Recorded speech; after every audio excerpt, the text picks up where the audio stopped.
దేవుని యొక్క వాక్యం చదువుకుందాము. కొరింథీయులకు రాసిన 2వ పత్రిక 1వ అధ్యాయము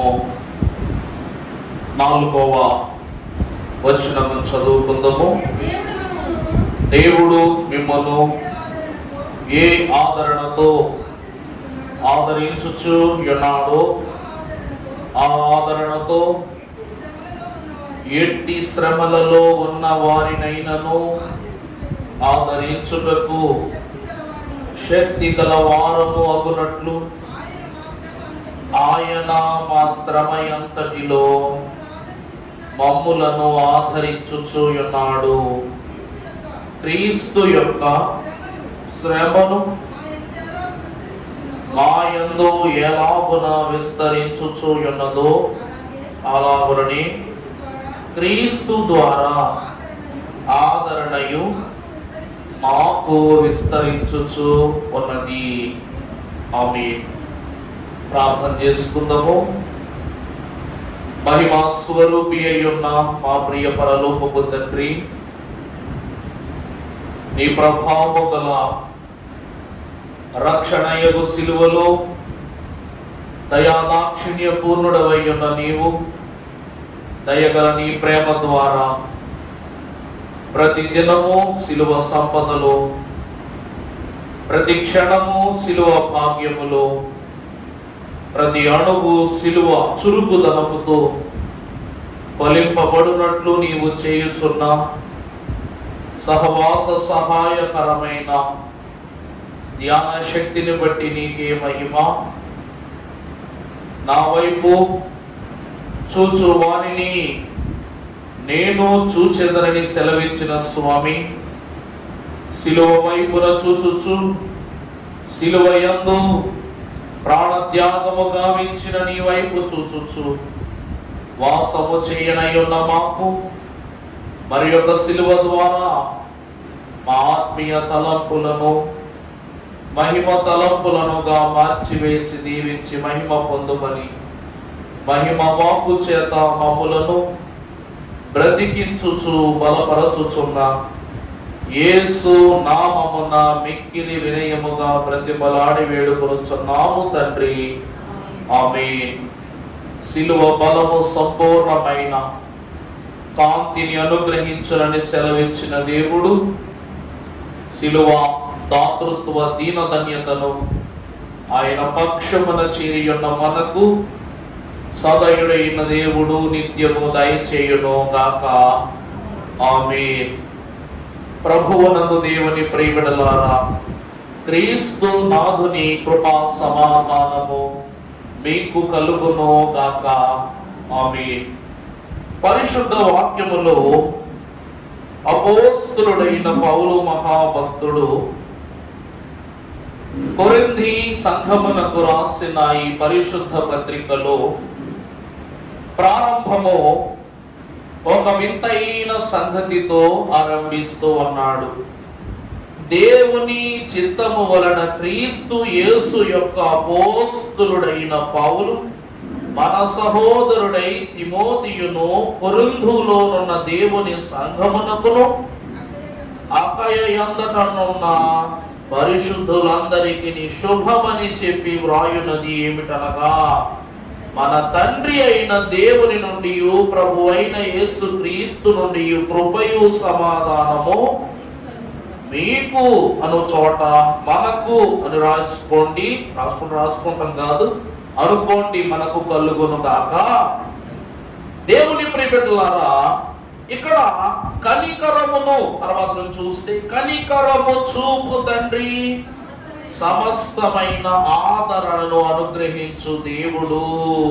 ఈ మాటను మనము చూచినట్లయితే కనికరము చూపించు దేవాది దేవుడు తన కనికర స్వభావమును మనకు అగుపరచుచున్న క్రియ ఆదరణ వలన కలుగును.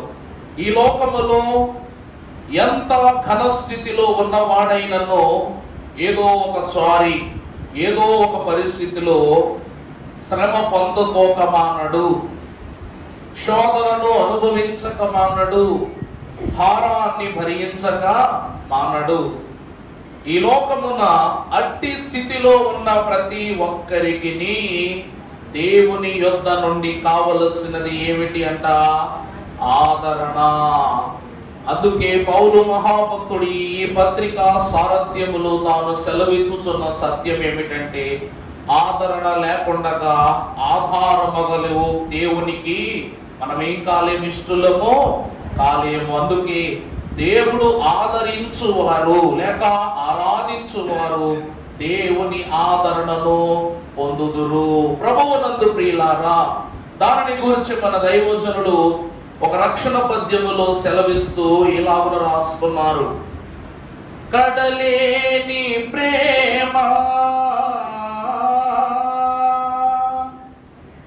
ఎక్కడ లేని ప్రేమ ఇక్కడ కనబడియేనో కడకు నాకు. కడలేని శక్తి ఎక్కడ లేని శక్తి ఇక్కడ కనబడియేను కడకు నాకు. కడలేని జీవము ఎక్కడ లేని జీవము ఇక్కడ కనబడియేనో కడకు నాకు. కడలేని న్యాయమెక్కడ లేని న్యాయము ఇక్కడ కనబడియేనో కడకు నాకు. వేడుకొన్న క్షమకు వది ప్రేమయాయే, సహనములకు హేతువు ఘన శక్తియాయే. చెడని మంచికి మూలము జీవమాయే, నరుల సిల్వ క్రీస్తుండుట న్యాయమాయే.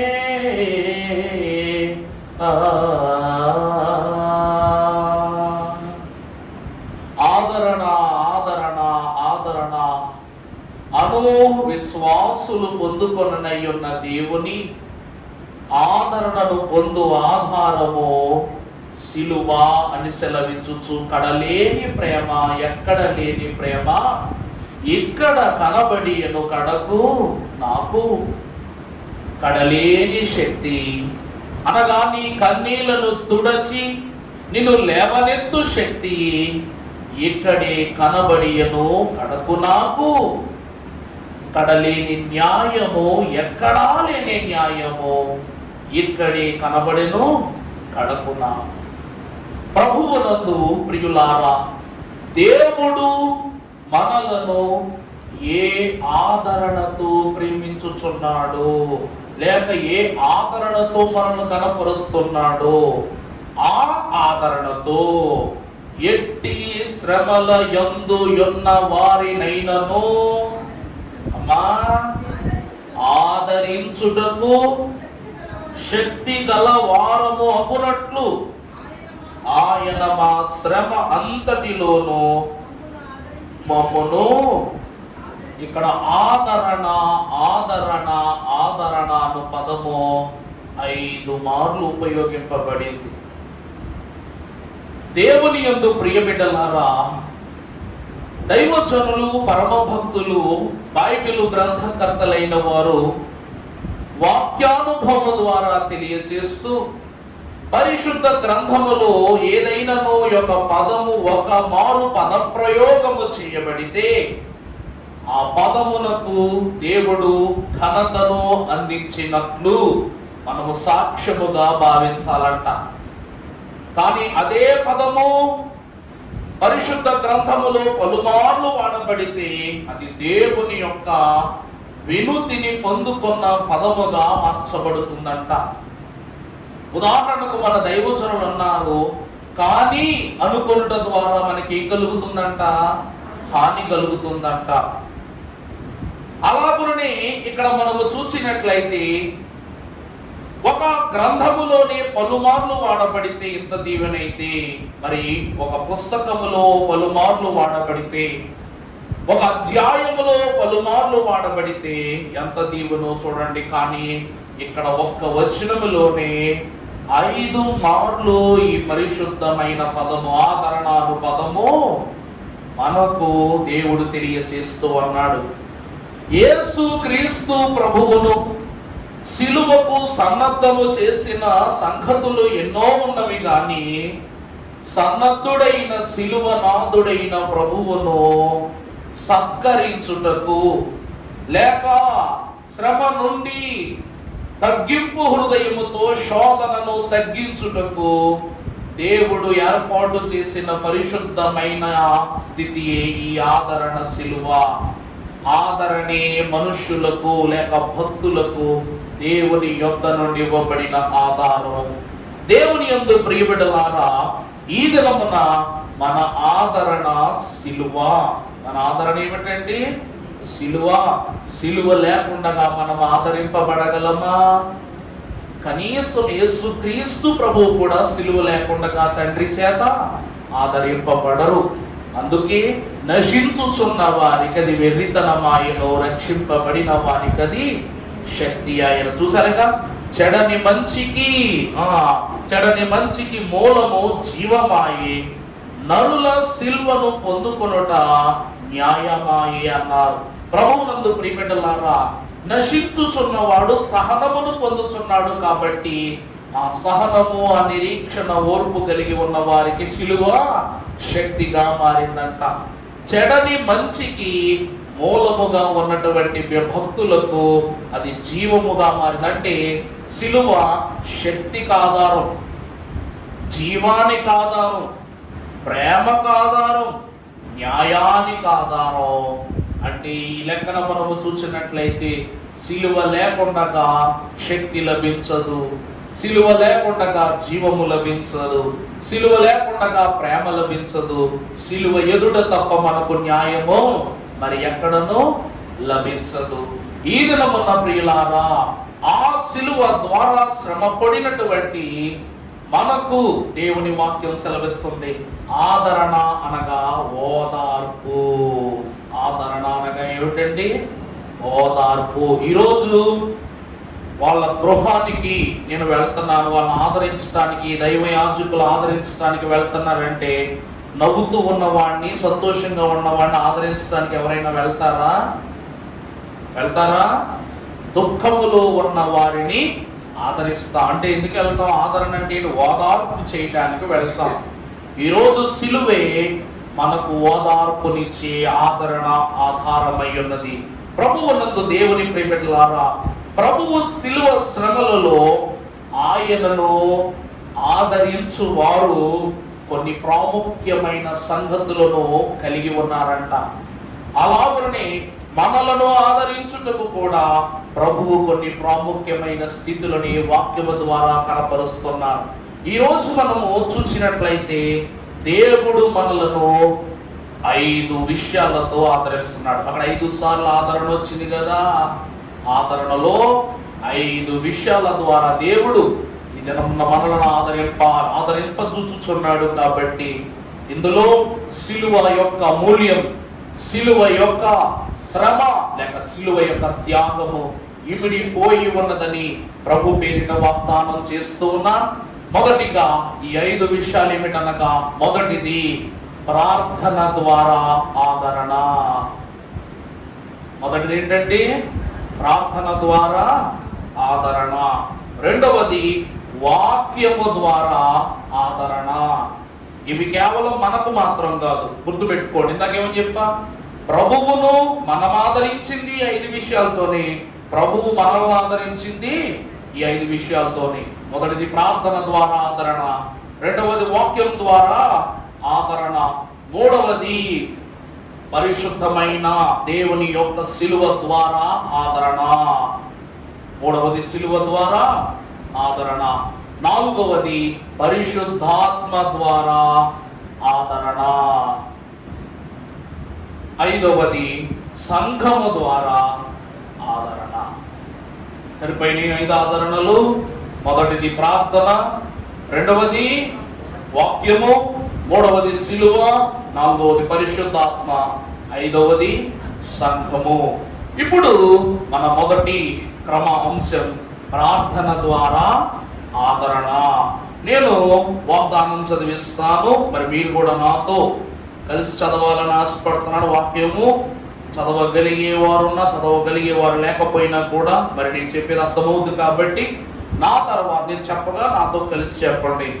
ఒకసారి కొరింథీ 2 అంశవాక్యం, 2వ కొరింథీ 1:4 చదువుకుందాం. నేను చెప్తాను, నాతో చెప్పండి. దేవుడు మమ్మును ఏ ప్రార్థనతో ఆదరించుచున్నాడు, ఆ ప్రార్థనతో ఎట్టి శ్రమలలో ఉన్నవారినైనను ఆదరించుటకు శక్తి గల వారమగునట్లు ఆయన మా శ్రమంతటిలో మమ్మును ఆదరించుచున్నాడు.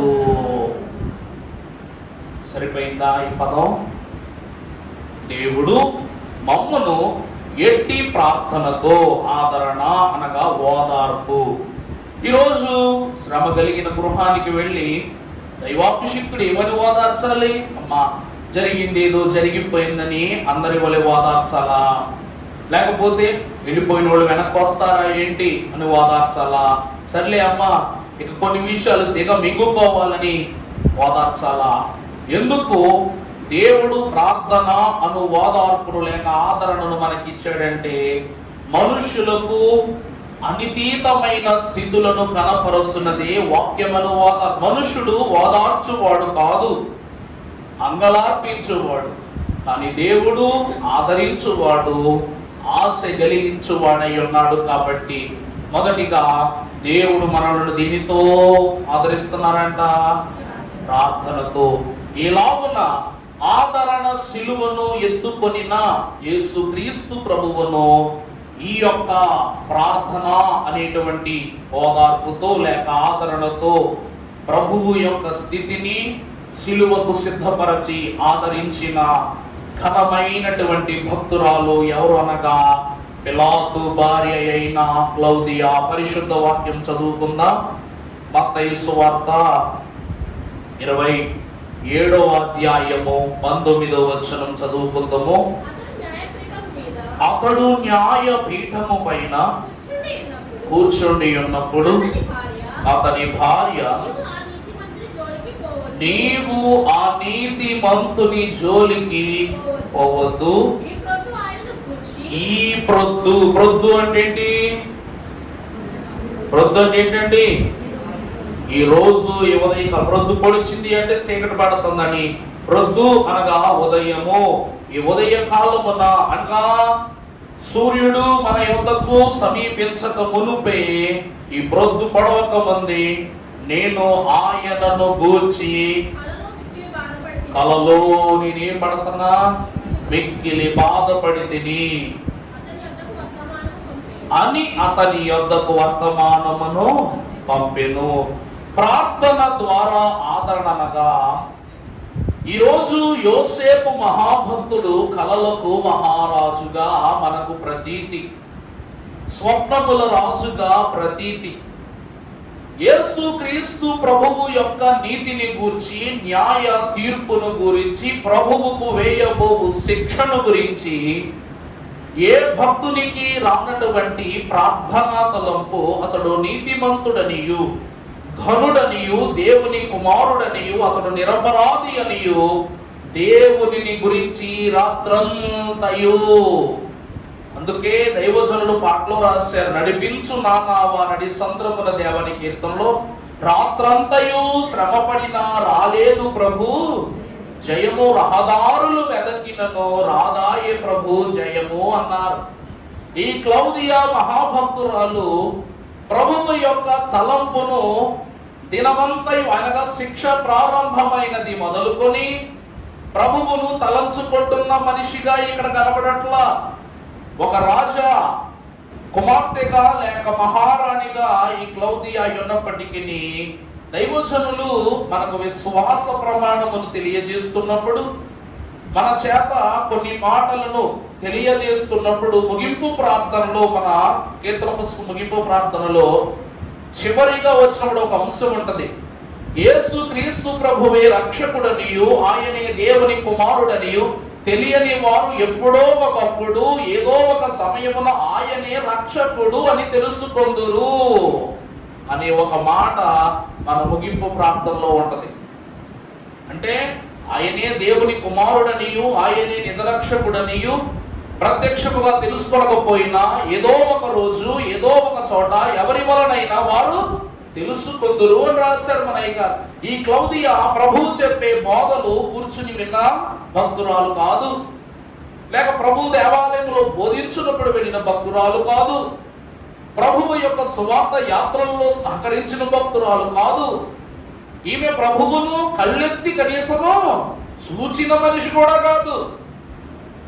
అలాంటి ఈమెకు ప్రభువు అట్టి తలంపును దయచేశారంటే దైవజనులు దేవదాసయ్య గారు అన్నారు, ఈమె దేవుని విషయమై ఆసక్తి కలిగిన ప్రార్థనా పరురాలై ఉన్నది. కాబట్టి ఈరోజు వధువు సంఘానికి ప్రభువు ఎలా ఉంటాడో తెలీదు, కానీ ఈ వధువు ఏం చేస్తుందంట? ఎదురు చూచుచున్నది. ఏం చేస్తుంది వధువు? ఏం చేస్తుందంటే ఈ ప్రభువు ఎలా ఉంటారో తెలుసా? ధవల వర్ణుడు, రక్తవర్ణుడు. ప్రభువుని గురించి అలాగే వినుంటది కదా, యేసు ప్రభు ఎలా ఉంటారని. తోటి తన పనివారి చెలికత్తెల దగ్గర, లేక సైన్యములో ఉన్న వారి దగ్గర, తోటి స్త్రీల దగ్గర ఆమె అడిగినప్పుడు, అమ్మా ప్రభువు 6 అడుగుల ఆజాంబ బాహుళ్లా కథకడలాడుతుంటాడు, ఆయన ముఖము కాంతిమయము, ఆయన కనులు గువ్వ కనులు, ఆయన చెక్కిళ్ళు బంగారు చెక్కిళ్ళు, ఆయన పాదములు పద్మములు, ఆయన దేహము ధవళ దేహము, తలతలలాడుతున్న దేహం అంటూ ఉంటే ఆ అక్షరాలను లేక మాటలను భావజాలను చక్కదిద్దుకున్న ఒక రూపము ముద్దగా చేసుకోదా?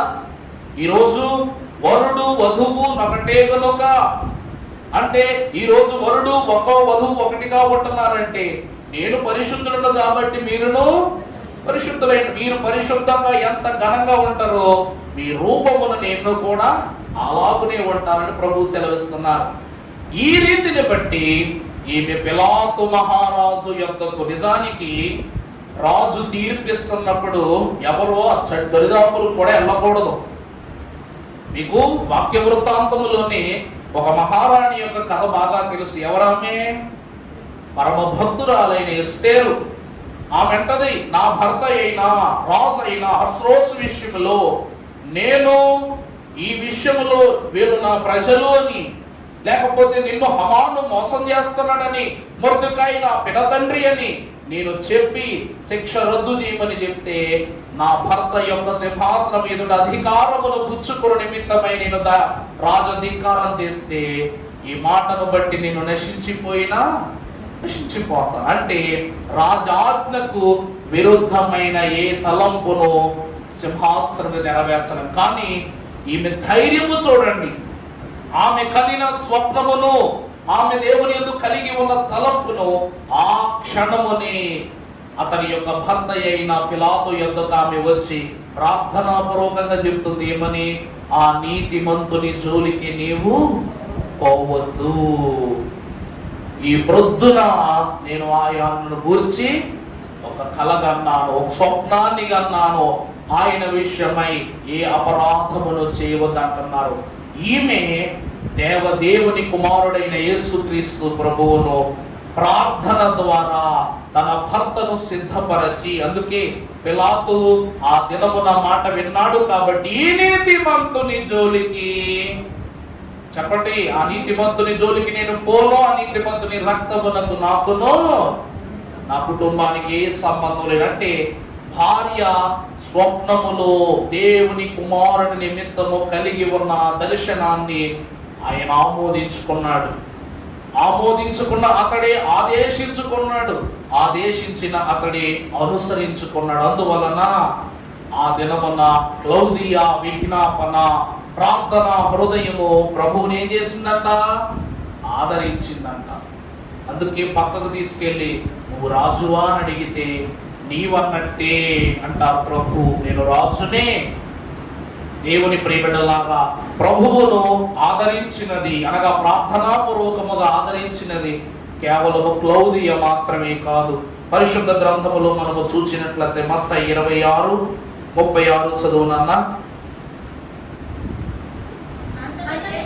అంతటా యేసు వారితో కూడా గెత్సెమనే అనబడిన చోటుకు వచ్చి, నేను అక్కడికి వెళ్ళి ప్రార్థన చేసి వచ్చు వరకు మీరు ఇక్కడ కూర్చుండుడని శిష్యులతో చెప్పి, పేతురును జెబెదయి ఇద్దరు కుమారులను వెంట పెట్టుకొని పోయి దుఃఖపడుటకు.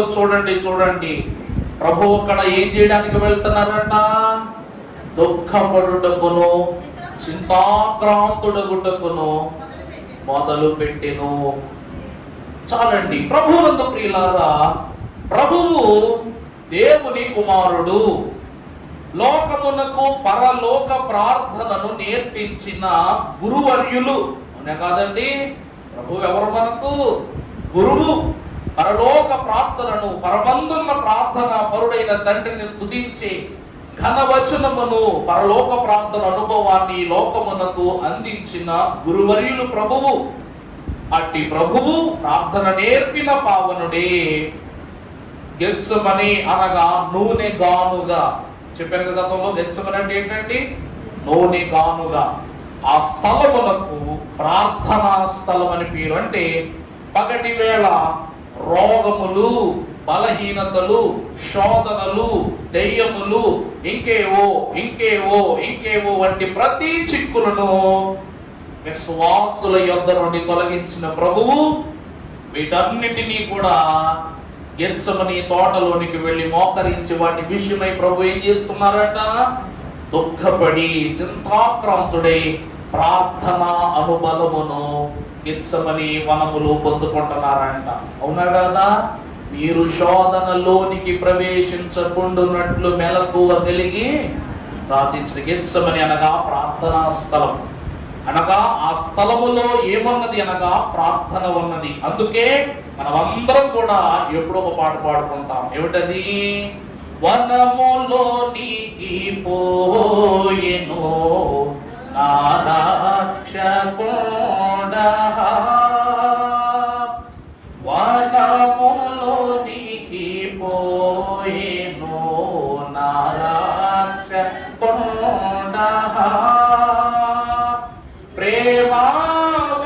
ప్రేమావమాన దీక్షతో నా ప్రభువు పోయెను, ప్రేమావమాన దీక్షతో నా ప్రభువు పోయెను. చాలండి. ప్రభువు ప్రార్థించుకోవడానికి వెళ్ళారు. ఎలాగో ప్రార్థించడానికి? ప్రేమావమాన దీక్షతో నా ప్రభువు ప్రార్థించడానికి లోపలికి వెళ్ళారు. అలా వెళ్ళిన ప్రభువునంట అక్కడ ఉన్నటువంటి ఒలీవలాయనను చూచెను, ఎండాకులు దయను చూపెను, ఒలీవలాయనను చూచెను, ఎండాకులు దయను చూపెను, వృక్షము బూగుడరముమని నా ప్రభువు పోవగా, వృక్షము బూగుడరముమని నా ప్రభువు పోవగా. చూసారా? ప్రభువు ప్రార్థించుకొనున్నప్పుడు ఆయనను ఆదరించటానికి ఒలీవలు ఆయనను చూస్తున్నాయంట. ఎండాకులు ప్రభువుపై దయ చూపిస్తున్నాయంట. చూసారా ఎంత విచిత్రమో? చివరికి వృక్షంబులు కూడా ప్రభువుని ఏం చేస్తున్నాయి? రమ్మంటున్నాయి. నా ప్రభువు వెళుతున్నప్పుడు రమ్మంటున్నాయి. అంటే ప్రభువును ఆదరించున్నది స్థలము. దేవుడు సృజించిన ప్రతి వస్తువు కూడా ప్రభువుని ఏం చేస్తుందంట? ఆయన శ్రమ పడుతున్నప్పుడు మమ్ములను రక్షించుటకు వచ్చిన ప్రభువా, మమ్మల్ని ఆదరించుటకు వచ్చిన ప్రభువా, నీవు ప్రార్థన చేయనప్పుడు, నువ్వు సుడివడి నడుచుకుని పడుతున్నప్పుడు మేము నిన్ను ఆదరింపలేమా, మేము నిన్ను పడిపోకుండా అతి పట్టుకోలేమా అని అవి ప్రభువును ఆహ్వానిస్తున్నాయంట. ప్రభువును ప్రార్థనలో పడనివ్వకుండా. అర్థమవుతుందండి? పడిపోవటం అంటే శరీరకంగా కాదు, ప్రార్థనలో అలసిపోకుండా, ప్రార్థనలో ఆయన ఉనికిని కోల్పోకుండా, వృక్షంబులు, ఒలీవ మొక్కలు, చివరికి తెగిపడిన ఎండాకులు సైతము ప్రభువును ఆహ్వానిస్తూ ఉన్నవి. ప్రార్థన ద్వారా విశ్వాసులకు ఏం కలుగుద్దంటండి? ఆదరణ. అది పిలాతు భార్య మాత్రమే కాదు, దేవునికి గెత్సెమనీ వనములో ప్రతి అంగుళము కూడా ప్రభువును ఆదరించడానికి పిలుస్తున్నాయి. అందుకే దేవుని ప్రియబిడ్డలారా, ప్రార్థన ద్వారా విశ్వాసులకు ఏం కలుగుద్ది? ఆదరణ. ఉదాహరణకు, మనం ఇంట్లో ఒక వస్తువు కొనుక్కోవాలి, ఆ వస్తువుకు జీవం లేదు, కానీ ఆ వస్తువును నువ్వు కోరినప్పుడు దేవుడు నీకు బహుమానంగా ఇస్తున్నాడు. ఆ వస్తువు, ప్రభువా ప్రభువా ప్రభువా, నేను కొన్న ఈ వస్తువు వల్ల నాకు అపాయం రాకూడదు, నాకు అపకారం జరగకూడదు, నాకు నష్టం జరగకూడదు, ఎదుటి వాడికి హాని జరగకూడదు, దాని వలన చెడు ఏదియు పుట్టకూడదు అని ప్రార్థన చేసిన దానిని బట్టి దేవుడు నువ్వు కొన్న వస్తువును సుభిక్షంగా ఉంచుతున్నాడు, ఉపయోగించినప్పుడు నిన్ను క్షేమంగా ఉంచుతున్నాడు. ఏదైనా పరిస్థితి కలిగినప్పుడు మరలా దాన్ని సరిచేస్తున్నాడు లేదా? ప్రాణము లేని వస్తువు కొరకు ఇన్ని విజ్ఞాపనలు చేస్తున్న నీ ప్రార్థన మనవిని ప్రభు వింటున్నాడంటే, చూడండి, తెగిపడిన ఆకైతేనే, తెగిపడబోవు వృక్షమైతేనే ప్రభువును అవేం చేస్తున్నాయంట? ఆహ్వానిస్తూ ఉన్నవి, ఆదరిస్తూ ఉన్నవి. ప్రార్థన దేనినైనను సరిచేయును. చివరికి యేసుక్రీస్తు ప్రభువు కూడా ప్రార్థన ద్వారా సరిచేయబడ్డారు, ఆదరింపబడ్డారు. అందుకే ఏ ఆదరణతో నీవు ఆదరించుచున్నావంటే ప్రార్థన అనే ఆదరణతోనే ఆదరిస్తున్నావు. మొదటిది ప్రార్థన ద్వారా ఆదరణ. రెండవదిగా చూసినట్లయితే లూకా సువార్త 23వ అధ్యాయము 39వ వచనము, వేలాడబడి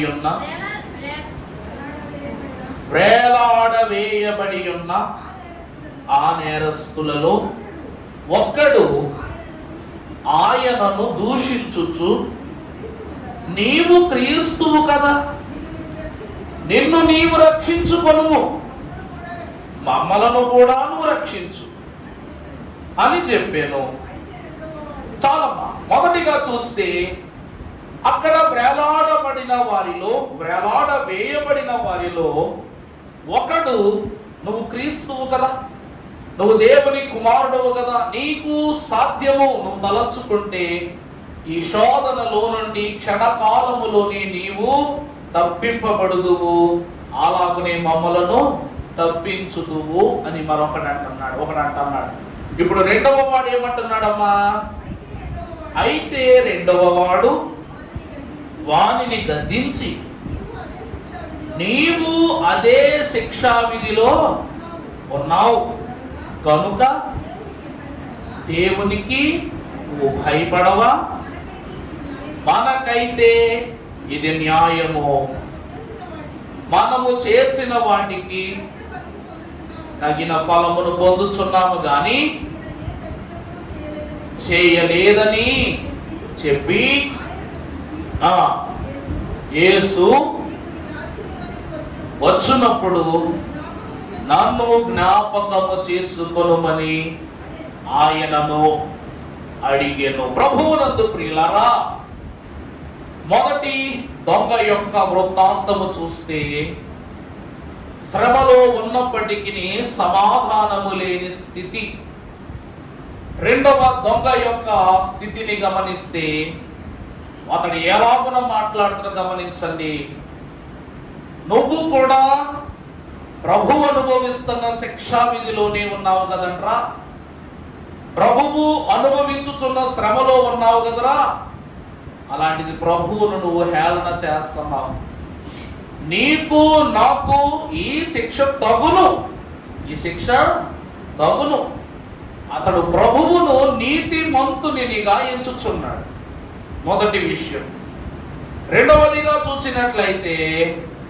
ఓ ప్రభువా, నీ రాజ్యముతో నీవు వచ్చినప్పుడు నన్ను జ్ఞాపకము చేసుకొనుము అంటున్నాడు.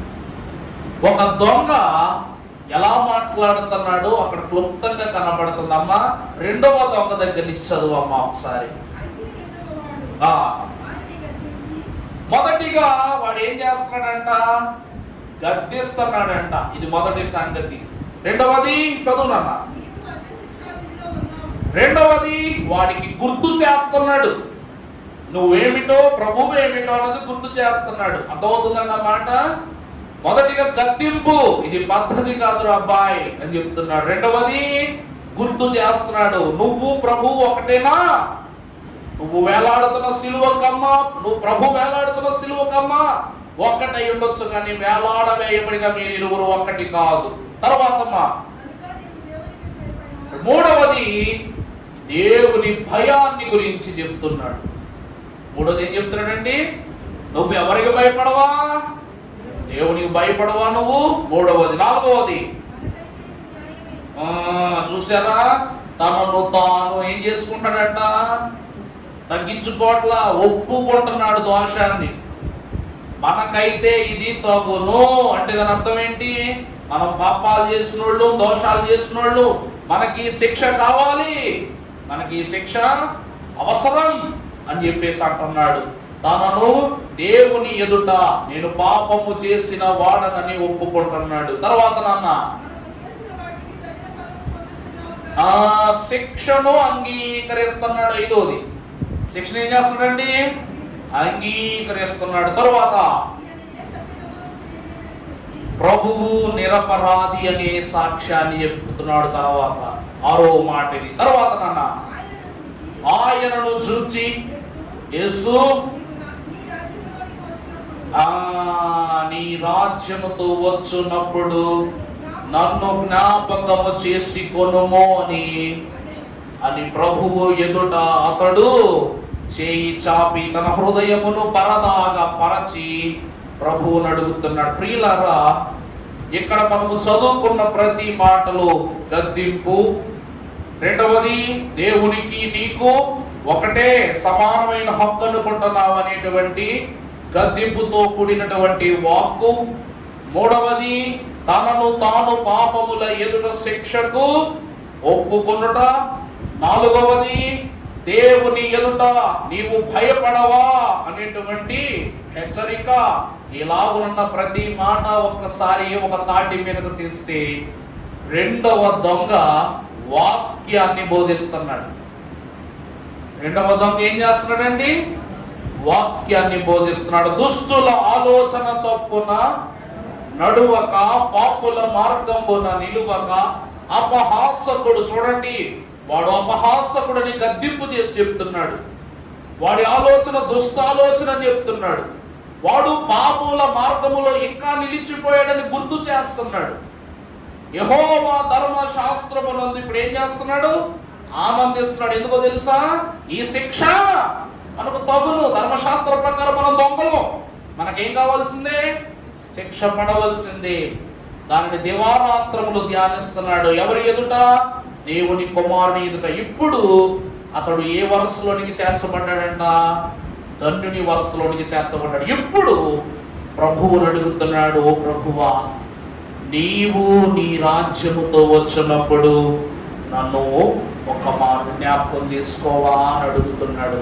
అంటే కీర్తనాకారుడు 150 అధ్యాయాలలో 149 అధ్యాయాల దీవెనలను, మొదటి అధ్యాయాన్ని ఒకే సమయంలో సిలువను అనుసరించి ఈ కుడి వైపున దొంగ కలిగి ఉన్నాడు కాబట్టి, పొందుకున్నాడు కాబట్టి ఈ కుడి వైపున దొంగ బోధకుడయ్యాడు. ఓ మాట చెప్పనండి, ఈ బోధ ఎక్కడో జరగల, ప్రభువు ఎదుట జరుగుతుంది. చూసారా అని మీకు అర్థమవుతుందా?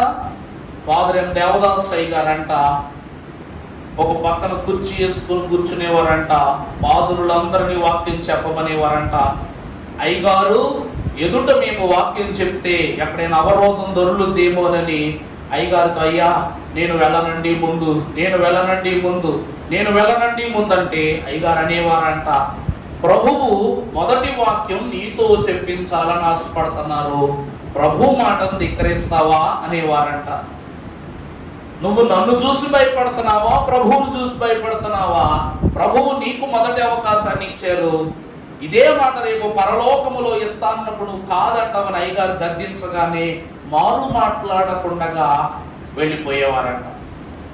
వాళ్ళు బోధించిన తర్వాత వాళ్ళు బోధించటానికి దైవజనుని బట్టి అవకాశం ఇచ్చారని వారు అనుకుంటారు. కానీ వాళ్ళు ప్రార్థన అవ్వగానే, ధ్యానం మొదలు పెట్టగానే వారి ధ్యానానికి దేవదాసయ్య గారు కూడా మోకాళ్ళు వేయడం ప్రారంభించేవారంట. అంటే దేవుని ప్రియబిడ్డలారా, ఈ దినమున నిలువబడి బోధ చెప్పుచున్న దొంగ క్రీస్తు ఎదురుగా ఉన్నాడు. కానీ ఎంత గొప్ప బోధ చెప్పకపోతే, నేడు నీవు నాతో పరదేశిలో నుందువు అనే వరాన్ని దేవుడిస్తాడు. చెప్పండి, ఈరోజు వాక్యం ఎవరెదురుగైనా చెప్పొచ్చు, కానీ ప్రభువు ఎదురుగా చెప్పిన వాడే సమర్థుడు.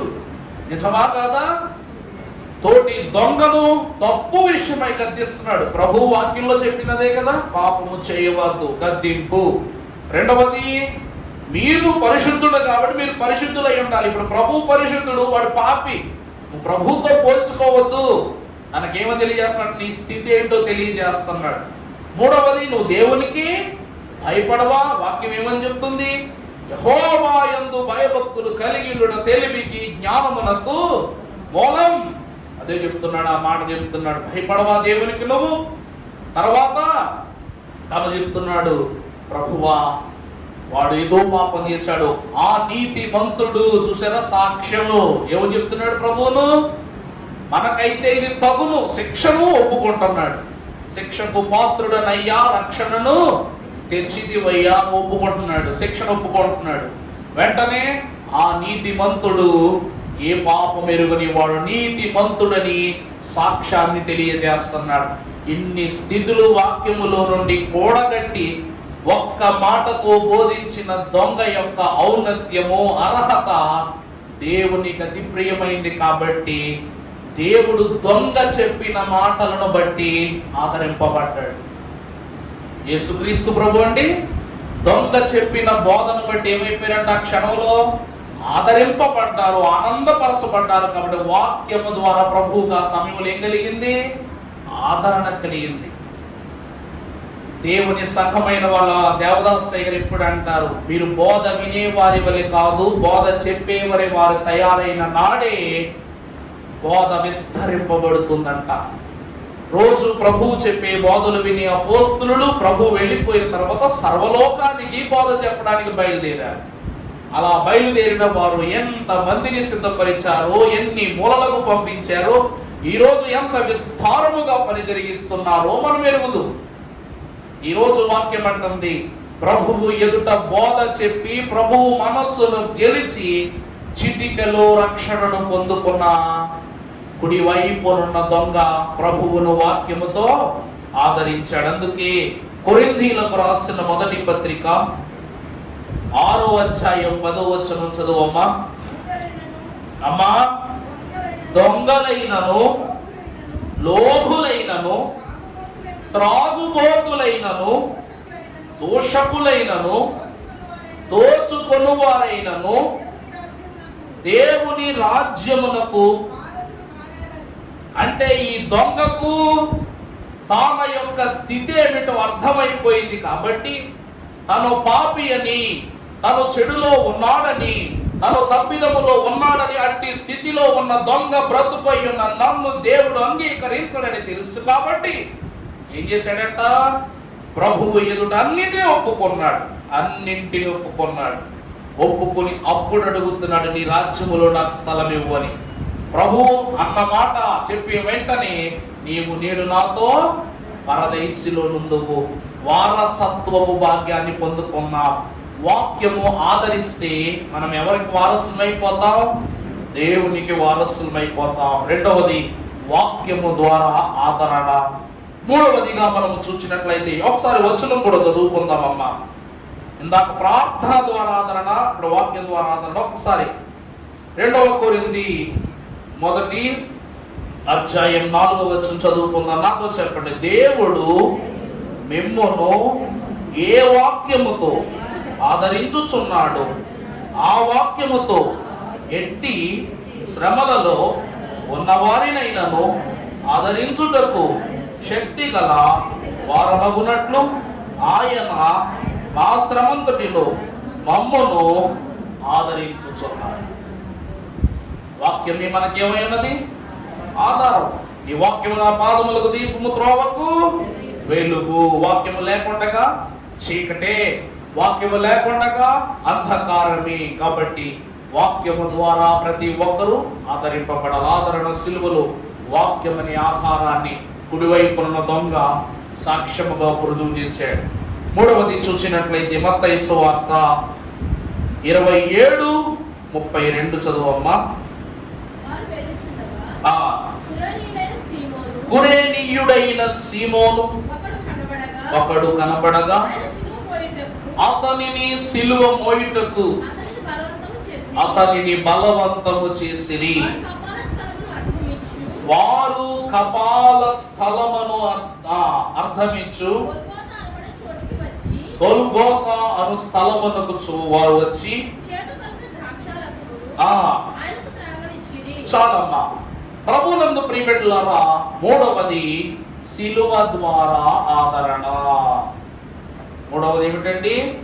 సిలువ ద్వారా ఆదరణ. పాట పాడుకుంటాం మనం. సిలువ చెంత చేరిన నాడు కలుషములను కడిగి వేయు. సిలువ చెంత చేరిన నాడు కలుషములను కడిగి వేయు.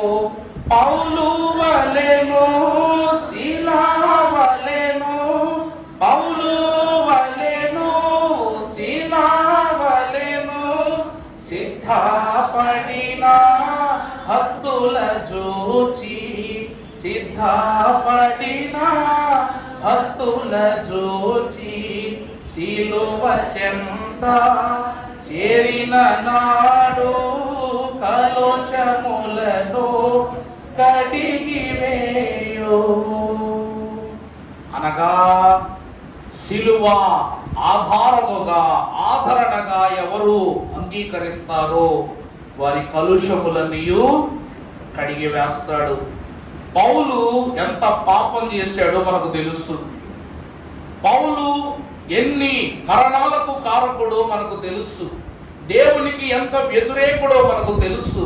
కానీ సిలువను ఆశ్రయించిన నాడే పౌలు వలెను శిలావలెను సిద్ధపడిన, సిలువను బట్టి సిద్ధపడిన భక్తులను చూచి సిలువ చెంత చేరిన నాడు కలుషములు కడిగి వేయబడినంట. ఈరోజు సిలువ శ్రమను ఎత్తు పొందునని చెప్పిన పేతురు, అర్థమైందండి? పేతురు మహాభక్తుడు సిలువను ఎత్తుకొనుట మానివేశాడు. సీమోను పేతురు ఆ స్థలములో లేక ఆ స్థానములో దేవుడు సిలువ ఆదరణ నిమిత్తమై ప్రభు పడుచున్న మరణ వేదనను గ్రహించి ఆ సిలువ భారమును ఎత్తుకొనుటకు ఆ దినమున ఒకరిని ముందుకు ఏర్పరచుకున్నాడు. ఆ వ్యక్తి పేరు ఏమిటంట? కురేనీయుడైన సీమోను. ఈ కురేనీయుడైన సీమోను యొక్క జీవిత చరిత్ర లేక ఇహ చరిత్ర చూస్తే, ఇతడు గ్రీకు దేశంలో పని చేయుటకు బదిలీ చేయబడినటువంటి వాడు.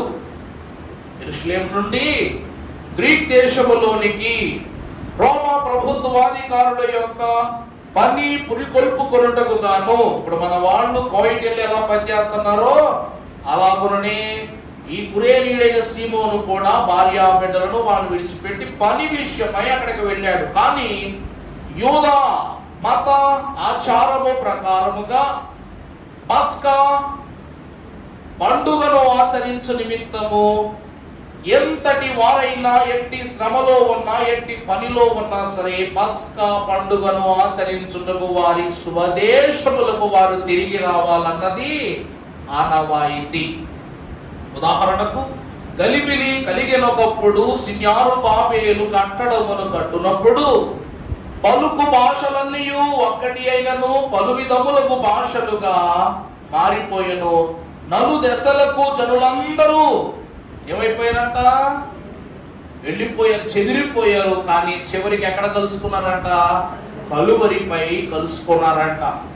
పస్కా కాలములో మోషే మహాభక్తుడు నియమించిన కానాను పదప్రవేశమునకు పస్కా గొర్రెపిల్ల యొక్క సాధనమును ఉనికి చేసి కానానుకు నడిపించిన తరువాత వారికి స్వాస్యాన్ని పంచిపెట్టుమని యెహోషువకు దేవుడు అధికారాన్ని ఇచ్చినప్పుడు వారికి కావలసినవన్నింటినీ దేవుడు చెప్పగా అందించి యెహోషువ అంటాడు, మీరు ఇప్పటి నుండి మీకు కావలసిన చోటుకు వెళ్ళి బతకండి, మీకు నచ్చిన చోటుకు వెళ్ళి జీవించండి, నచ్చినట్లు బ్రతకండి, కానీ నేనును నా ఇంటి వారిని యెహోవాను తప్ప మరి ఎవరిని సేవించం.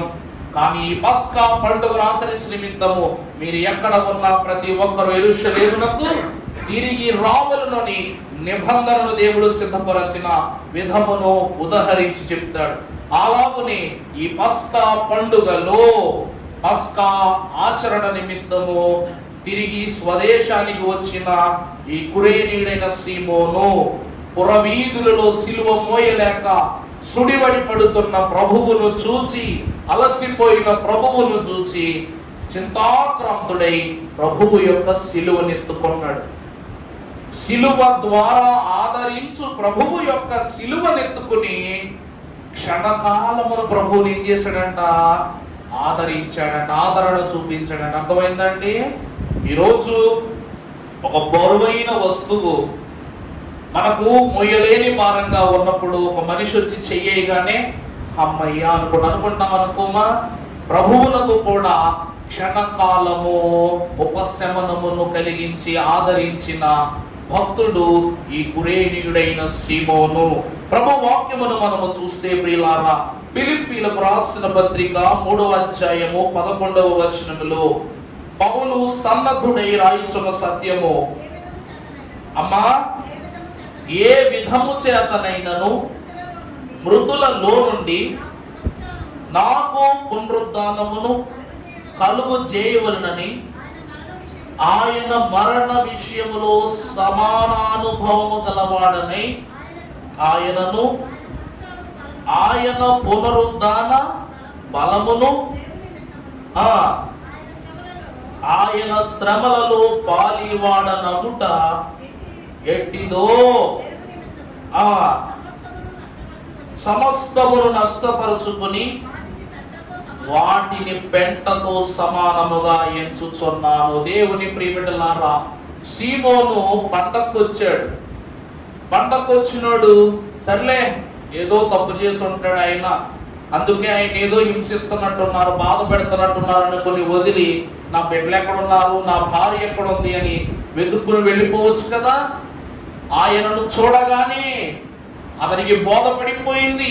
సిలువ మోయుచున్న అతడు నీతిమంతుడని, సిలువ మోయుచున్న అతడు దేవుని యొక్క కుమారుడని, సిలువ మోయుచున్న అతడు రక్షణకు పాత్రుడని.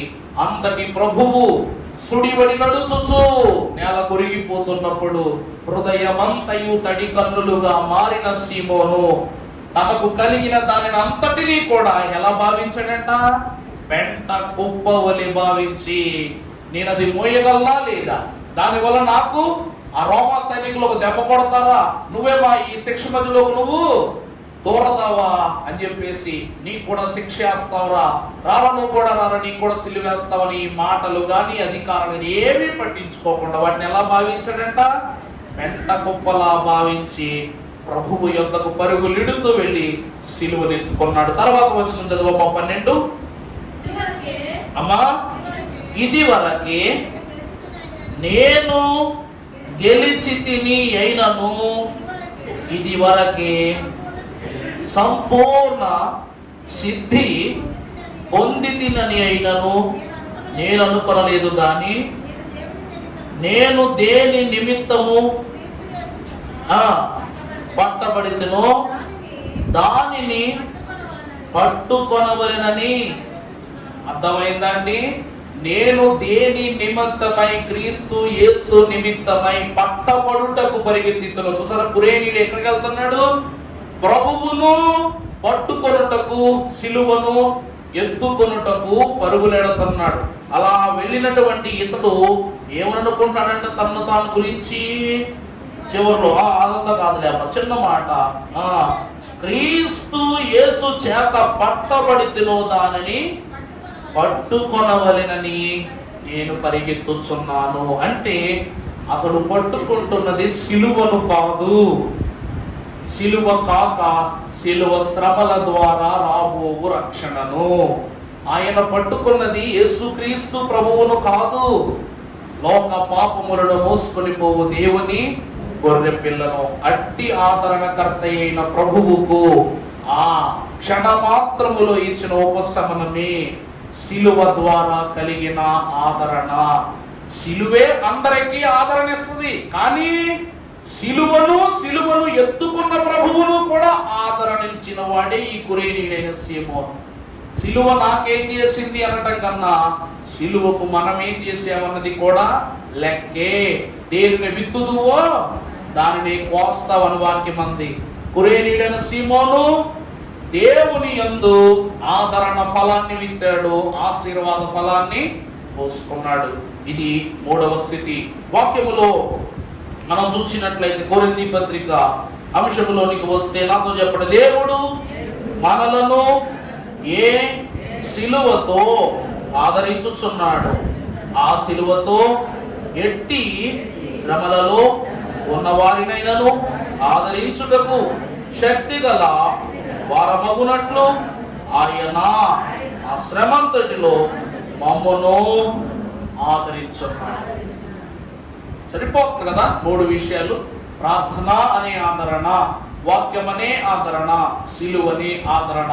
నాలుగవదిగా మనం చూసినట్లయితే పరిశుద్ధ గ్రంథములో నుండి హెబ్రీలకు రాసిన పత్రిక 9వ అధ్యాయము 14వ వచనమును మనము చదువుకున్నట్లయితే, నిత్యుడకు ఆత్మ ద్వారా నిర్దోషిగా తనను తాను అర్పించుకొనిన నిర్జీవ క్రియలను విడచి జీవము గల దేవుని సేవించుటకు ఎంతో ఎక్కువగా శుద్ధి చేయును. నాలుగవ స్థితి పరిశుద్ధాత్మ ద్వారా ఆదరణ. పరిశుద్ధాత్ముడు లేకపోతే సిలువ మీద ఎక్కబడు యేసుక్రీస్తు ప్రభువుకు కూడా ఆదరణ లభించదు. ఎందుకు అనగా పరిశుద్ధాత్ముడు మనకు ఎందుకు అయ్యా అంటే, దైవజనులు అన్నారు, మెలకువనిచ్చుటకు. పరిశుద్ధాత్ముడు ఎందుకంటండి మనకు మెలకువ. యేసుక్రీస్తు ప్రభువును పాపముల నిమిత్తమై సిద్ధపరచు, పాప భారము నిమిత్తమై సిద్ధపరచు, సిలువనెత్తుకొనుటకు సిద్ధపరచినది పరిశుద్ధాత్ముడు. అలాగునే సిద్ధపడిన తాను పునరుద్ధానుడై లేచి ఆరోహణమై వెళ్ళిపోతున్నప్పుడు మనకు చెప్పిన మాట, నేను వెళ్ళిపోవచ్చున్నానని కంగారు పడవద్దు, మిమ్ములను రక్షించుటకు నడిపించుటకు మరి ఒక ఆదరణకర్తను నేను మీ మధ్యకు పంపిస్తున్నాను. పరిశుద్ధాత్ముడు ఎవరనగా ఆదరణకు కర్త. అర్థమైందండి? వాక్యము చదవాలన్నా పరిశుద్ధాత్ముడు కావాలి, సిలువను గ్రహించాలన్నా పరిశుద్ధాత్ముడు కావాలి, ప్రార్థన సలపాలన్నా పరిశుద్ధాత్ముడే కావాలి. పరిశుద్ధాత్ముడు లేనిదే ఆత్మీయ వరములు లభించవు. అందుకే ఆత్మ సంఘములతో చెప్పుచున్న మాట చెవి గలవాడు వినుగాక. ఆత్మ చెప్పే మాట మాత్రమే అది పరిశుద్ధాత్మ వరము. మనం చూసినట్లయితే ఈ పరిశుద్ధాత్ముడు ఏమని చెప్తున్నాడు? చదవ 14 ఒకసారి. నిత్యుడకు ఆత్మ ద్వారా తన్ను తాను, మొదటిగా ఈ నిత్యుడకు ఆత్మ, ఈ పరిశుద్ధాత్మ ద్వారా తన్ను తాను దేవునికి ప్రభువు ఎలా అప్పగించుకున్నారట? మొదటిగా పరిశుద్ధాత్ముడు మనల్ని నిర్దోషులుగా నిలబెడతాడంట దేవుని ఎదుట. రెండవది ఈ పరిశుద్ధాత్మని బట్టి క్రీస్తు రక్తమును పొందిన మనకు నిర్జీవ క్రియల నుండి మనం వేరుపరుస్తాడు. తర్వాత మూడవది జీవము గల దేవుని సేవించే భాగ్యాన్ని ఇస్తున్నాడు. నాలుగవది శుద్ధి. అందుకే పరిశుద్ధి పరిశుద్ధి పరిశుద్ధి అని వినా బడు పురామదిగో అదపదరే ప్రియులారా, పరమేశ్వరుని చేత పరిపాలనను చేయ సురామై భాసురామై సుస్థిరామై సుందరమైన పరిశుద్ధి పరిశుద్ధి పరిశుద్ధి అని వినా బడు పురామదిగో అదపదరే ప్రియులారా. పరిశుద్ధాత్ముడు నిన్ను శుద్ధి చేసి శుద్ధి చేసి శుద్ధి చేసి నీవు శుద్ధుడవై ఉన్నావనే స్వరమును నీకు వినిపింపజేసి పరిశుద్ధులందరూ కొరకు ఒక పురమున్నదని నీకు తెలియజేస్తుందంట. పరిశుద్ధులందరూ కూడా ఆ స్థలమునకు సిద్ధపడి వెళ్ళండి, పదరే ప్రియులారా అని ఉనికిని తెలియజేస్తుందంట. దేవుని యందు ప్రియబిడ్డలారా, పరిశుద్ధాత్ముడు ఆదరణకర్త, పరిశుద్ధాత్ముడు శుద్ధికి మూలము. యేసు క్రీస్తు ప్రభువు దేవుని కుమారుడేనని లోకమునకు రుజువు చేసినది పావురము ద్వారా ఈ లోకమునకు బయలుపడి పరిశుద్ధాత్మ కుమ్మరింపుతో ఇతడే నా ప్రియ కుమారుడు అనే సాక్ష్యాన్ని దేవుని యొక్క కుమారుడు యేసు క్రీస్తు ప్రభుకి ఇచ్చింది ఎవరు? పరిశుద్ధాత్ముడు. అపోస్తులైనటువంటి వారిని 10 దినముల యొక్క సంపూర్ణ కుమ్మరింపు కూటములలో, పరిశుద్ధాత్మ కుమ్మరింపు దినములలో పెంతుకోస్తు అనుభవమున అగ్నిగా దిగి వారందరికీ వరములను వసగిన వాడు పరిశుద్ధాత్మ దేవుడు. పౌలును సిద్ధపరచింది పరిశుద్ధాత్ముడే. ఈరోజు సంఘాన్ని సిద్ధపరుచున్నది పరిశుద్ధాత్ముడే. పరిశుద్ధుని చేసి నీ వరములు దయచేసి నీ పరిశుద్ధ సన్నిధిని చూపించు నా పావురమా, వినుమా దైవాత్మ రమ్ము నా తనువున. అందుకే పరిశుద్ధాత్మ లేనిదే ఆదరణ లభించదు, పరిశుద్ధాత్మ కనుగొనిదే ఆదరణలోని మనం ప్రవేశించం. కాబట్టి లోకాసు వార్త 22వ అధ్యాయము 43వ వచనములో పరమ భక్తుడు లోకాసు వార్తలో సెలవిస్తున్నాడు. 22:43. అప్పుడు పరలోకము నుండి ఒక దూత ఆయనకు కనబడి ఆయనను చూసారా, ఆయన అనగా యేసుక్రీస్తు ప్రభువు పరలోకము నుండి ఒక దూత ప్రభువు కొరకు దిగి వచ్చి యేసుక్రీస్తు ప్రభువునే బలపరిచిందంట. విడ్డూరం వెంత మనలను సంఘారోహణకు సిద్ధపరచు యేసుక్రీస్తు ప్రభువును ఆనాడు అరణ్యములోనికి తీసుకుని వెళ్ళింది పరిశుద్ధాత్ముడే. సాతాను శోధన నుండి తప్పించింది పరిశుద్ధాత్ముడే. ఈ రోజున యేసుక్రీస్తు ప్రభు శిలువను ఎత్తుకున్నప్పుడు అలసిపోయిన ప్రభువుకు ఊరటనిచ్చి బలపరుచుచున్నది పరిశుద్ధాత్ముడే. అందుకే పరమ భక్తుడైన లూకా గారు అపోస్తుల కార్యముల గ్రంథములో 1వ అధ్యాయం 8వ వచనములో తన మాటను పూర్తి చేస్తూ ఇలా రాస్తున్నాడు. 1:8 అయినను పరిశుద్ధాత్మ నీ మీదకు వచ్చునప్పుడు కనుక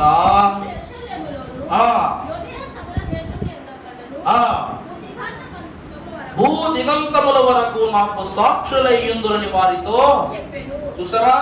దేవుడు పరలోకమునందున్న దూతను ప్రభువు యొద్దకు పంపించగానే ఆ దూత ప్రభువు యొద్దకు వచ్చి తన వాలును ఇవ్వగా ప్రభువుకి ఏం కలిగిందంట? శక్తి కలిగింది. ప్రభువుకి ఏం కలిగిందండి? శక్తి కలిగింది.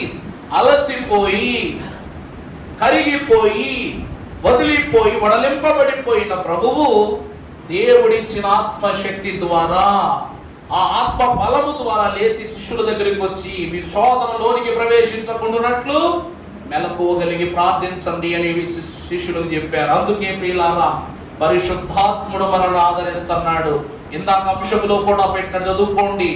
దేవుడు మనలను పరిశుద్ధాత్మతో, ఏ పరిశుద్ధాత్మతో ఆదరించుచున్నాడో ఆ పరిశుద్ధాత్మతోనే మనము ఎట్టి శ్రమలలో ఉన్న వారిమైనను దానిని మన యొద్ద నుండి తొలగించుటకు, నశింపజేయుటకు ఆయన పరిశుద్ధాత్మ ద్వారా మనలను ఎట్టి శ్రమలలో ఉన్న వాటినైనా నుండి ఆయన మనలను ఆదరిస్తూ ఉన్నాడు.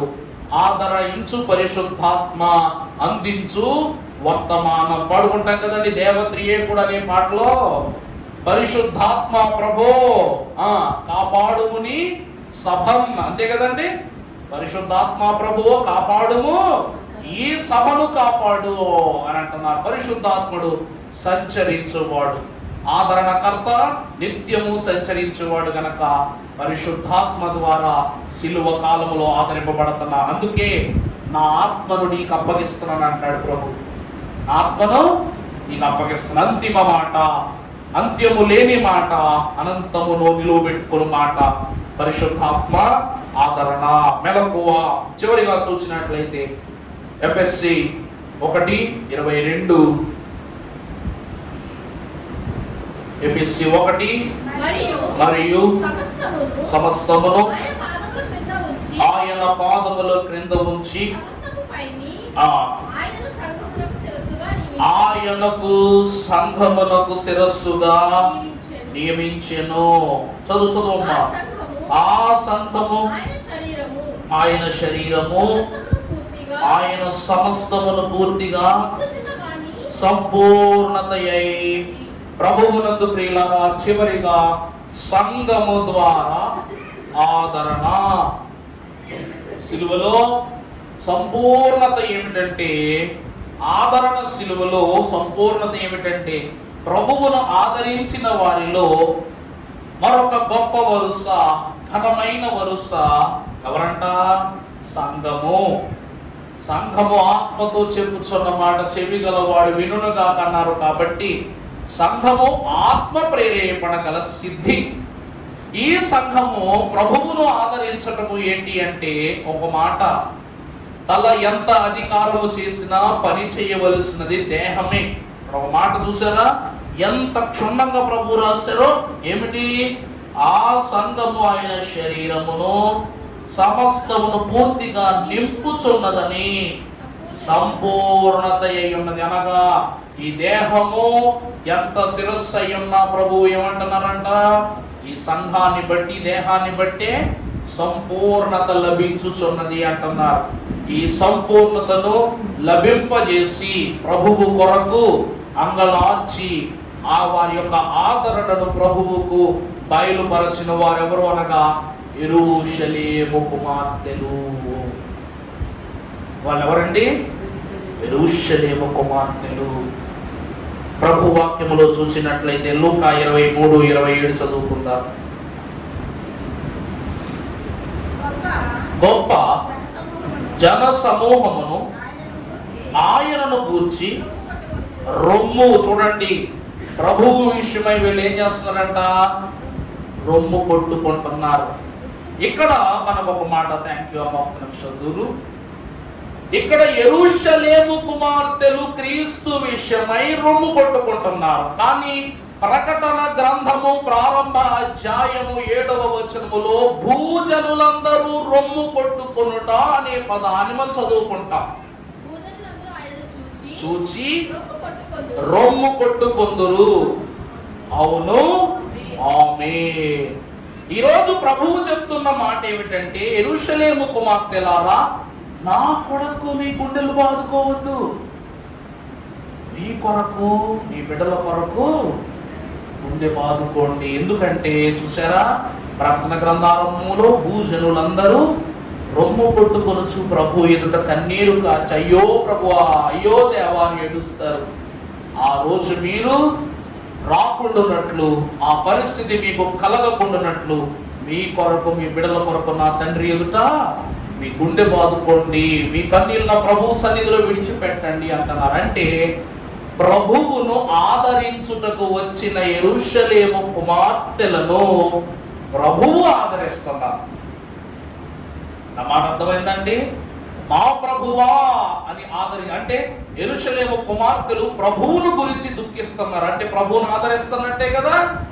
ఇప్పుడు ప్రభు అంటారు కదా, ఇంకనైనా మీరు నా వైపు చూచువారిని నేను వాని వైపు చూస్తాను. అంతే కదండి. ప్రభు నన్ను కనపరచువారిని, ప్రభువును ఆదరణ చూపటానికి యెరూషలేము కుమార్తెలు మనస్సులో పుట్టెడు దుఃఖంతో ప్రభు యొద్దకు వచ్చి ఏడుస్తుంటే, వారి మనస్సును, వారి ప్రేమను గ్రహించి, వారి ఆదరణను గ్రహించిన ప్రభువు తిరిగి వారిని ఆదరిస్తున్నాడు. అమ్మా, నా గురించి సంకోచపడవద్దు.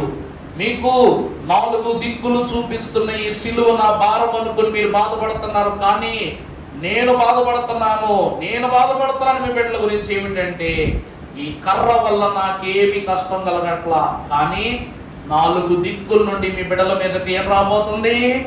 శ్రమ రాబోతుంది, శోధన రాబోతుంది, పాపం రాబోతుంది, ఉగ్రత రాబోతుంది. దాని కొరకు మీరేం చేయండి? దేవుని ఎదుట ఏడవండి అని ప్రభువు చెప్తున్నారు. ప్రభువు సంఘమును బట్టి ఆదరింపబడ్డాడు, సంఘమును ఆదరించిన వాడుగా కనిపిస్తున్నాడు. ఒక మాట ఎఫెసీ 3:20 చదువు నాన్న. ఎఫెసీ 3:20. అమ్మా, మనలో కార్య సాధకమైన శక్తి చొప్పున మనము అడుగు వాటన్నిటి కంటేను, ఊహించు వాటన్నిటి కంటేను చేయు శక్తి గల దేవుడు తరతరములు. ఇక్కడ వాక్యములో చూచినట్లయితే ఆ రోజు ప్రభువు చెప్పిన ఆదరణ వాక్కును బట్టి ఎవరు యెరూషలేము కుమార్తెలారా అంటే కేవలం యెరూషలేము వాసులు కాదు, మనం అందరము యెరూషలేము వాసులమే. భూనివాసులారా, యెరూషలేము సహవాసుల కొరకు మీరందరూ సిద్ధపడుడి. సియోనులో ఉన్న నా దేవుని మందిరమున యందు సిద్ధపడుటకు సన్నద్ధులగుడి అని యెషయా ప్రవచనములో ప్రభువు సెలవిస్తారు. ఇక్కడ ప్రభువు ఆ ప్రవచన సారాంశాన్ని పూర్తి చేస్తూ ఇలా, మనలో కార్య సాధకమైన తన శక్తి చొప్పున మనము అడుగు వాటన్నిటికంటే. ప్రభువు ఎదుట యెరూషలేము కుమార్తెలకు మనవి పెట్టుకున్నారు. ప్రభు చెప్పారా లేదా? ప్రభువు వాళ్ళ బిడ్డల గురించి ఆలోచిస్తున్నారు, వీళ్ళు ప్రభు గురించి ఆలోచిస్తున్నారు. ఎవరు దేవుని వైపు చూచెదరో వారు దేవుని కృప పొందుకుంటారు. ఎవరు దేవుని వైపు చూస్తారో వాళ్ళు దేవుని కృప పొందుకుంటారు. నువ్వు ప్రభువును చూడు అంతే, ఆయనను చూస్తే అంతా సరౌతి. ప్రభు అదే అంటున్నారు, మీ శక్తి చొప్పున మనము అడుగు వాటన్నిటి కంటేను, ఊహించు వాటన్నిటి కంటేను అత్యధికముగా చేయు శక్తి గల దేవునికి క్రీస్తు యేసు మూలముగా సంఘములో. చూడండి, సంఘము దేవుని ఆదరించింది, ఇప్పుడు ప్రభు మనల్ని ఎలా ఆదరిస్తున్నారు? సంఘమును సదాకాలము తన తరములు కూడా మనలను మహిమ కలుగును కాక ఆమేన్ అనే శుభవచనముతో ఆదరిస్తున్నారు. ప్రియులారా, దేవుని పరిశుద్ధ జనమైన వారులారా, యేసు క్రీస్తు ప్రభువు యొక్క సిలువలో ఈ 5 స్థితులు ఈరోజు మనం చూసినట్లయితే మీకు అర్థమయ్యేలాగా వాక్యం అయిపోయింది. మీకు అర్థమయ్యేలా చూస్తే పౌలు మరొక మాటలో అంటాడు, మీ సంఘములో ఎవరికైనాను అనారోగ్యం ఉందా, బలహీనత ఉందా, లేక రోగం ఉందా, మీ సంఘపు పెద్దలైనటువంటి వారు వారి వద్దకు వెళ్ళి తైలం తీసుకొని తైలం రాసి ప్రార్థన చేయండి. ప్రభు ఏం చేస్తాడంట? స్వస్థత ఇస్తాడంటే సంఘము వలన ఏం కలుగుతుంది చెప్పండి? స్వస్థత, ఆదరణ కలుగుతూ ఉంది. ఒక క్రైస్తవ విశ్వాసంలోనే చుట్టాలు పట్టాలు, ఒక చేదు సంఘటన జరిగినప్పుడు చుట్టాలు పట్టాలు రావడానికి ముందు ఆ స్థలానికి ఎవరు చేరుకుంటారంటండి? సంఘ బిడ్డలు చేరుకుంటారు. ఎందుకు? అక్కడికి రాగానే వాళ్ళను చూచి, వాళ్ళను పలకరించి, వాళ్ళ పరిస్థితిని చూచి, వాళ్ళను ఓదార్చి, వారి కొరకు ప్రార్థించి, ప్రభువా పలానా కుటుంబం ఈ దినమున దుఃఖించుచున్నది నాయన, వారి దుఃఖ దినములు సమాప్తమగునట్లు నీవే ఆ కుటుంబమునకు తోడైండమని సంఘం ప్రార్థన చేస్తాం. ప్రభువు అంటున్నది సంఘము ఆదరించే సూత్రమై ఉన్నది, సంఘము ఆదరణనిచ్చేదై ఉన్నది. ఈరోజు మీరు సంఘము కొరకు ప్రార్థించండి, సంఘము మీ కొరకు ప్రార్థిస్తుంది అన్నారు దేవదాసయ్య గారు. అందుకే ఈ సంఘము అటు వేరు ఇటు వేరు సంఘం కాదు, ఇదంతయు వధువు సంఘం. యెరూషలేము కుమార్తెలారా అంటే వాళ్ళెవరో మనమెవరో కాదు. యెరూషలేము కుమార్తె అంటే ఎవరో? వధువు సంఘం. నిష్కలంకురాలును, నిరుపమానమైన లోక జ్ఞానమును గ్రహించనిది, దేవుని కొరకు తన్ను తాను సిద్ధపరచుకున్నది అయి ఉన్న యెరూషలేము కుమార్తె వధువు సంఘమై ఉన్నది. అక్కడ యెరూషలేము కుమార్తెను దేవుడు ఆదరించాడు. ఈ రోజు సంఘము అను వధువు సంఘమును దేవుడు ఆదరించాడు. కాబట్టి ఈ 5 ఆదరణల్లో మరలా అంశాలు పెట్టి చదువుకోండి.